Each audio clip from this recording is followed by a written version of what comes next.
आज छोड़िए 2014 से पहले की दिखा दीजिए, हाईवे के ऊपर टेंट लगाओ और एक हिंदू परिवार अपनी बेटी या बेटे की शादी करो, एक दिखा दीजिए। तो डीजे तो सड़कों पे बजा देते हैं ना, दिखाइए कौन सा डीजे हाईवे पे लग गया, एक्सप्रेसवे पे बिछा करके नाचने लग गए लोग। एक वीडियो एक मेरे को फैक्ट के साथ बता दीजिए। 25,000 का गाय 25,000 का बैल 2 लाख में बेचने आते हैं, तो इसमें कहीं ना कहीं तो गलतियां तो हिंदुओं भाइयों की भी है ना। भैया फिर तो मैं उन मौलाना जी से हाथ जोड़ कर निवेदन करूंगा, कश्मीरी ब्राह्मणों को आपने ऐसे ही भगाया, मुर्शिदाबाद से निर्दोष हिंदुओं को ऐसे ही भगाया, ऐसे हिंदुओं के ऊपर कार्रवाई करना शुरू कर दो, इनको भगाओ, इनके पलायन का काम करो।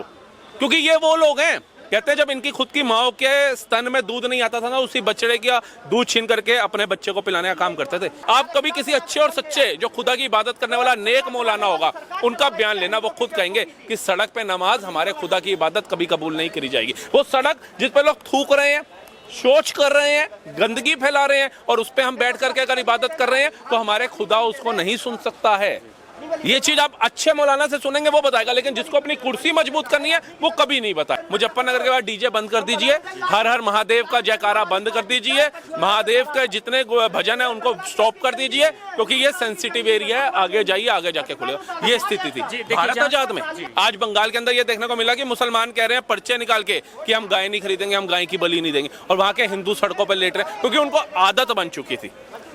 ये वही गुलाम है जिन्होंने पूरा पुरजोर लगाया होगा इन हिंदुओं ने कि भैया जी वो आ जाए, क्योंकि अंग्रेज जब यहाँ पे आए थे इंडिया ईस्ट कंपनी, तो अपने साथ मुलाजिम थोड़ी ना लेकर के आए थे, उन्हें पता था गद्दार हिंदू भारत में मिलेंगे। मुगलिया आए थे तो भारत में अपनी सेना लेकर थोड़ी ना आए थे, उन्हें पता था ये गुलाम हिंदू यहाँ पे हमें मिलेंगे। नमस्कार, मैं अनुज मिश्रा, नेशन 99 में आप सभी का स्वागत है। आज हमारे साथ एक चर्चित चेहरे मौजूद हैं, राहुल मेहता जी। कहीं ना कहीं किसी न किसी मुद्दे पे आपने रील्स स्क्रॉल करते हुए इनको देख ही लिया होगा। तो आज हम चर्चा करेंगे, जैसा कि आप सभी को पता है कि दिल्ली, यूपी, हर एक जगह बकरीद में कुर्बानी को बैन कर दिया गया है। उसी मुद्दे पे आज हम चर्चा करेंगे राहुल मेहता जी के साथ, इनकी क्या राय है और ये क्या बातें रखते हैं आप सभी के सामने। जी राहुल सर, सबसे पहले आपको मैं बताना चाहूँगा कि पहले तो यूपी, फिर अब दिल्ली में भी कुर्बानी को पूरी तरह से बैन कर दिया गया है, और ये केवल सिर्फ और सिर्फ मुसलमानों के लिए नहीं, हिंदुओं के लिए भी है ये न्यूज़।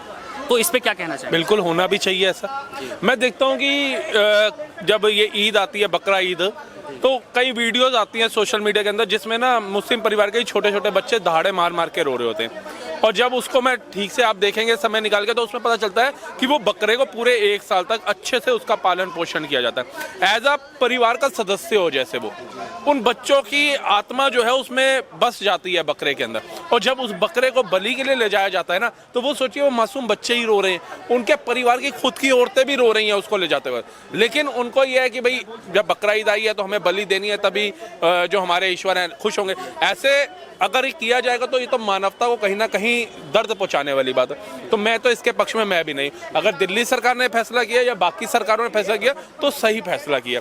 आपको याद होगा सनातन धर्म में भी, जहां तक मैंने सुना, पहले बलि होती थी, लेकिन उसके बाद क्या था, नारियल जो होता है ना, नारियल को तोड़ करके उसे एक बलि का रूप में किया जाता है। तो मैं चाहता हूं कि अलग समुदाय में भी ऐसी एक चीज आनी चाहिए, जो अच्छे मौलाना हैं उनको इसका एक सब्स्टिट्यूट निकालना चाहिए, क्योंकि आज बदलता भारत है, हम लोग आगे बढ़ रहे हैं, नई जनरेशन है हम लोग, ये नहीं है कि पहले के हैं। तो जब एक समुदाय में हो सकता है, 2 में हो सकता है, तो बाकियों में भी ये चीजें चेंजेस के लिए आनी चाहिए।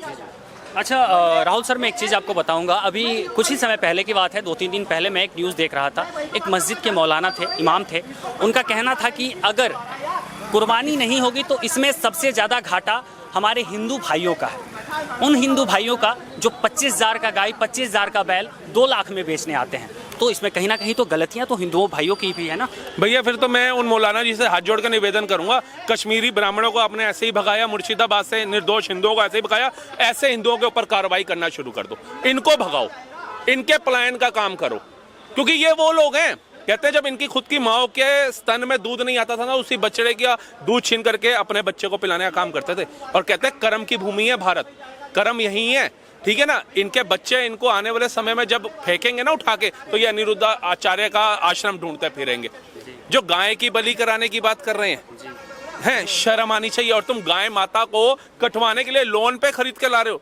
अरे अपना व्यवसाय खोलने के लिए लोन ले लेते, अपनी दुकानदारी चलाने के लिए लोन ले लेते। भैया आप जेंजी हो और मुद्दा क्या चल रहा है और आप ये कर रहे हो, आपको खुद शर्म आनी चाहिए। शर्म वाली क्या बात? शर्म वाली बात नहीं है। मतलब एक तरफ बात क्या गाय काटने की और आप ऐसे बात क्या चल रही थी आपको पता है?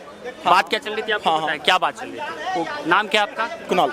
कुणाल नाम है। गाय की कुर्बानी के ऊपर बात हो रही थी। हाँ, तो क्या कैमरा दिखा, कहना मैंने बस सेक्शन कर दिया, मेरा कुछ कहना नहीं है इसमें, बस क्यों बीच में डिस्टर्ब कर रहे हैं आप? मुझे इंटरप्ट करके बोलना चाहिए था कि भाई ये बात चीज गलत है, नहीं हत्या होनी चाहिए, नहीं होनी चाहिए, लेकिन आप एकदम कूल बन रहे, आप मेरा वो तोड़ रहे हैं ना संतुलन। आपने यूं किया कि भैया लोग ना समझते नहीं इस चीज को, बात क्या चल रही है, सीरियस मुद्दे पे भी कूल बन रहे हैं, अब उसके बाद कह रहे हैं बच्चा भी वो तोड़ रहा है। तो मैं यही चीज कह रहा हूँ, कोई भी धर्म हो, कोई भी मजहब हो, ये चीजें नहीं होनी चाहिए। और जो हिंदू 2-2 लाख रुपए 4-4 लाख रुपए लोन पे ला करके कह रहे हैं, और आप ये देखिए शुभेंदु अधिकारी अभी कितना समय हुआ शपथ लिए, बदलाव हो गया ना बंगाल के अंदर। आज से पहले ऐसी वीडियो तो नहीं आ रही थी ना बंगाल के अंदर।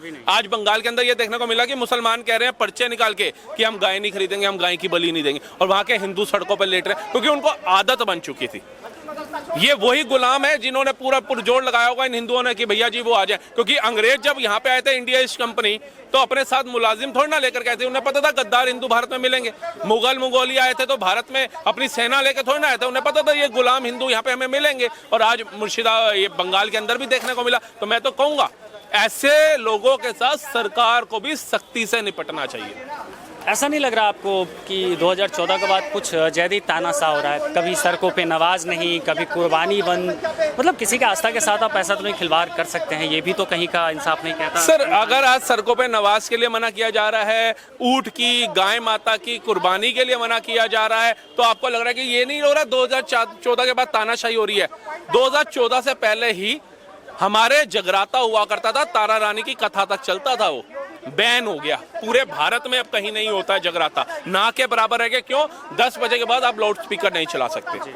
हमारी कांवड़ यात्रा उत्तराखंड से निकलती थी और अलग अलग राज्यों में जाते थे कांवड़ यात्री। यूपी के अंदर ही उस कांवड़ यात्रा पे रोक लगा दी जाती है रस्तों के ऊपर, और डीजे बंद करा दिए जाते हैं ताकि आप भक्तिमय भजन जो है वो सुन ना सके।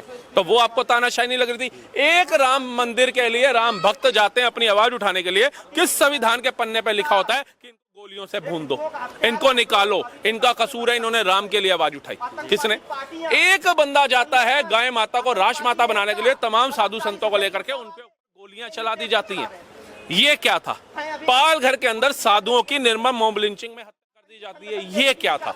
ऐसे हजारों लाखों उदाहरण मैं आपको दे सकता हूं, लेकिन आज क्या है, विपक्ष ने हमारे आंखों के ऊपर ऐसी पट्टी बांधने का काम किया है कि हमें ऐसा लगता है कि अगर गाय की कुर्बानी और सड़क पर नमाज के लिए मना किया जा रहा है तो मोदी सरकार के आने के बाद किया जा रहा है। आप कभी किसी अच्छे और सच्चे जो खुदा की इबादत करने वाला नेक मौलाना होगा, उनका बयान लेना, वो खुद कहेंगे कि सड़क पे नमाज हमारे खुदा की इबादत कभी कबूल नहीं करी जाएगी। वो सड़क जिस पे लोग थूक रहे हैं, शौच कर रहे हैं, गंदगी फैला रहे हैं, और उस पे हम बैठ करके अगर इबादत कर रहे हैं तो हमारे खुदा उसको नहीं सुन सकता है। ये चीज आप अच्छे मौलाना से सुनेंगे, वो बताएगा, लेकिन जिसको अपनी कुर्सी मजबूत करनी है वो कभी नहीं बताएगा। देखिए अखिलेश यादव जी हैं, उनका कहना ये था कि जिस तरह से योगी जी अपनी स्टेटमेंट दे रहे हैं कि कटमुल्लों को देख लेंगे, सड़कों पे इस तरह से नवाज नहीं होगी, तो देखिए संविधान तो सभी धर्मों के लिए एक है ना, वो चाहे हिंदू हो, मुस्लिम हो, सिख हो, ईसाई हो, सभी के लिए एक है। तो पहले तो किसी राज्य के मुखिया को इस तरह का बयानबाजी करना शोभा नहीं देता, और संविधान अगर हर धर्म के लिए एक है तो किसी धर्म के साथ खिलवाड़ नहीं होना चाहिए, और योगी जी खिलवाड़ कर रहे हैं। देखिए खिलवाड़ अगर कर रहे होते तो मुझे लगता है रामपुर के अंदर पुनराज्य की सरकार है, योगी जी के मकान जो थे पीएम आवास योजना के तहत मिलने नहीं चाहिए थे। जल से नल की योजना हो, शौचालय योजना, जितनी योजनाओं का लाभ दिया जा रहा है वो मिलनी ही नहीं चाहिए थी उनको, अगर वो मुसलमानों के खिलाफ है। योगी आदित्यनाथ मुसलमानों के खिलाफ नहीं है, लेकिन उन मुल्लाओं के खिलाफ हैं जो सिर्फ दंगा करना जानते हैं, जो अतीक मुख्तार को महान बताना जानते हैं, जो कलाम के रास्ते पे ना चल के कसाब को महान बताना जानते हैं, जो वीर अब्दुल हमीद अपने बच्चे को नहीं बनाना चाहते लेकिन अफजल गुरु का समर्थन कराना चाहते हैं। योगी आदित्यनाथ उनके खिलाफ है, सभी मुसलमानों के नहीं। 22 करोड़ से ज्यादा मुसलमान पूरे भारत के अंदर है, उसकी लगभग एक तिहाई आबादी जो है यूपी के अंदर है। फट्टे बरेली में बजे, पूरे यूपी में क्यों नहीं बजे? क्योंकि जिस मुसलमान ने समझ लिया कि अगर हमारे घर में बेटी पैदा हो रही है तो हमने इसको सोफिया कुरैशी बनाना है ताकि हमारे इस्लाम का नाम रोशन हो, हमारे परिवार का नाम रोशन हो, हमारे धर्म का नाम रोशन हो। लेकिन जिन्होंने बनाना ही कुछ और है वो तो कभी आज आपके देश के नहीं होंगे, ना आपके होंगे, तो उनके लिए तो फिर योगी आदित्यनाथ सही कानूनी प्रतिक्रिया करते हैं, उसमें कोई दोहराई नहीं होनी चाहिए। चलिए ये बात आपके मानते हैं, कभी नवाज कभी कुर्बानी, अब आप लोग बहुत से ऐसे जगहों पे ये कह रहे हैं कि चिकन मीट का जो दुकान है वो भी बंद कर दो। इस पे बहुत सारी जगहों पे नहीं, कावड़ मार्ग के ऊपर बोला जाता है, क्योंकि वो कावड़ मार्ग पे जो कावड़ यात्री जाता है कावड़ उठाने के लिए, एक बार उसकी तपस्या को पढ़ के देख लेना, उसकी तपस्या को आजमा के देख लेना, नंगे पैर चलता है, लहसुन प्याज तक का वो छोड़ देता है उसको खाना। परिवार के अंदर अपने पराठे सब्जियां जितने तड़के हैं सब बंद करता है। उसकी एक तपस्या होती है। अगर वो तपस्या में जा रहा है और कोई मांस मच्छी ले जाता, बंदा उससे टकराता है, उसके जल को खंडित कर देता है, उसकी कावड़ को खंडित करता है, तो क्रोध तो स्वाभाविक है, उसको आएगा। कोई मनुष्य है और क्रोध में अगर कुछ हाथापाई होती है और वहां पे दंगा होता है, स्थिति बिगड़ती है, लॉ एंड ऑर्डर बिगड़ता है, तो आप जवाबदेही चीफ मिनिस्टर से मांगेंगे, अखिलेश यादव से नहीं मांगेंगे। लेकिन ऐसा तो करते थोड़ी है वो लोग। कितने किस केसेस हैं, कितने केसेस हैं कि शराब पी करके कावड़ पे गिर गए। कितने ऐसे केसेस हैं कि अगर शौच करने कोई कावड़ यात्री महिला गई तो उसको वहीं से अगवा कर लिया गया। ये शासनकाल आप पढ़िए, आपको पता चलेगा 2017 से पहले की स्थिति क्या थी। हम गए हैं कावड़ लेने, मैं खुद 9 साल गया हूं कावड़ लेने, तो मुझे पता है कि क्या दृश्य था। जैसे ही मुजफ्फरनगर शुरू होता था, मुजफ्फरनगर के बाद डीजे बंद कर दीजिए, हर हर महादेव का जयकारा बंद कर दीजिए, महादेव के जितने भजन है उनको स्टॉप कर दीजिए, क्योंकि ये सेंसिटिव एरिया है, आगे जाइए आगे जाके खुलेगा। ये स्थिति थी भारत आजाद में। देखिए, जहाँ तक आप सड़कों की बात कर रहे हैं और नमाज की बात कर रहे हैं, तो बहुत से ऐसे मुसलमान भाई हैं जिनका कहना है कि आपके भी बहुत सारे ऐसे त्योहार होते हैं जिसपे आप सड़कों का यूज करते हो, सड़कों पे मनाते हैं। दिवाली हो गया, छठ हो गया, नवरात्रि हो गया, बहुत से ऐसे पर्व होते हैं। शादी विवाह आप लोगों का होता है तो आप सड़कों को एब्जॉर्ब करते हो, आप इंगेज करते हो, तो वहाँ भी तो यूटिलाइज होती है। आप भी शादी ब्याह सिर्फ हिंदुओं का होता है या अलग समुदाय में भी होता है? अलग समुदाय में भी तो फिर सिर्फ हिंदुओं पे टारगेट क्यों किया जा रहा है शादी ब्याह? मतलब यूटिलाइज तो करते हो ना सड़कों का आप। सर, सड़कों के ऊपर बीच में हाईवे के ऊपर टेंट लगाती शादी मुझे एक बता दीजिए कौन सी हुई भारत में? आज छोड़िए 2014 से पहले की दिखा दीजिए, हाईवे के ऊपर टेंट लगाओ और एक हिंदू परिवार अपनी बेटी या बेटे की शादी करो, एक दिखा दीजिए। तो डीजे तो सड़कों पे बजा देते हैं ना। दिखाइए कौन सा डीजे हाईवे पे लग गया, एक्सप्रेसवे पे बिछा करके नाचने लग गए लोग। एक वीडियो, एक मेरे को इफेक्ट के साथ बता दीजिए। शादी होती है गली मोहल्ले की अंदर, ठीक है, जिसके अंदर अड़ोसी पड़ोसी को जो है न्योता भी दिया जाता है और उनको कोई दिक्कत नहीं होती है। ये याद रखिएगा।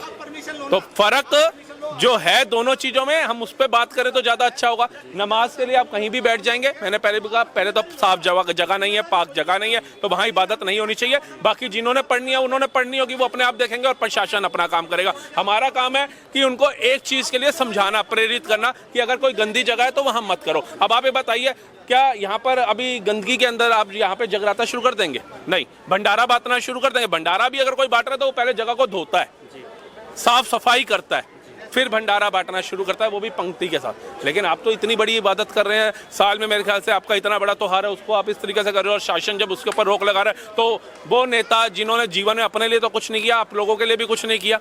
आप लोगों का नाम अगर होता था तो पंचर की दुकान से ही होता था। कभी कलाम साहब से आपको कंपेयर नहीं किया गया, वीर अब्दुल हमीद से कंपेयर नहीं किया गया, सोफिया कुरैशी से कंपेयर किया जाता है आज आपको। तो आप लोगों को समझना पड़ेगा किसके कार्यकाल में आप सम्मान पा रहे हैं और किसके कार्यकाल में अंदर आप अपमान पा रहे थे। ये आखिरी सवाल है हमारा सर आपसे कि आप क्या कहना चाहेंगे, हमारे युवाओं को संदेश क्या देना चाहेंगे कुर्बानी को लेकर स्पेशली? देखिए, मैं तो यही कहूँगा कुर्बानी नहीं होनी चाहिए, क्योंकि जो वीडियो मैंने खुद मुसलमानों के घरों में देखी है बच्चों को रोते हुए, वो शायद कोई भी धर्म का बंदा हो, चाहे सिख हो, ईसाई हो, हिंदू हो, कोई भी हो, वो जब बच्चे छोटे छोटे उन्हीं के परिवार के रो रहे होते हैं, जिन बकरे को या जिसको भी उन्होंने अपने बच्चे की तरह पाल के बड़ा किया होता है। नहीं, हिंदू धर्म में भी नारियल फोड़ा जाता है, पहले कुर्बानियां होती थी, लेकिन नारियल का एक सब्स्टिट्यूट आ गया, भगवान की हमारे शास्त्रों वेदों में एक दिया, तो ऐसा वहां भी हो सकता है। आप लोगों के सामने अपनी बात रख सकते हो, अब मानना या ना मानना ये उनके ऊपर है, मैं तो यही कह सकता हूँ ना। तो मैं भी यही कहूँगा कि भैया ये कुर्बानियाँ, ये बलियाँ ना दे करके तुम अपने ही बच्चों को अगर रोता हुआ अपने घर में देख रहे हो तो वो खुदा तुम्हारी इबादत कैसे कबूल कर लेगा? वो बच्चा जब इबादत करेगा तो जिसकी आंखों में आंसू होंगे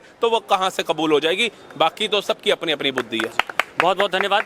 ये थी राहुल मेहता जी की राय। आप अपनी राय हमें कमेंट सेक्शन में बताइएगा और नेशन 99 को ज़्यादा से ज़्यादा फॉलो कीजिएगा। नमस्कार, मैं अनुज मिश्रा, आप सभी के साथ।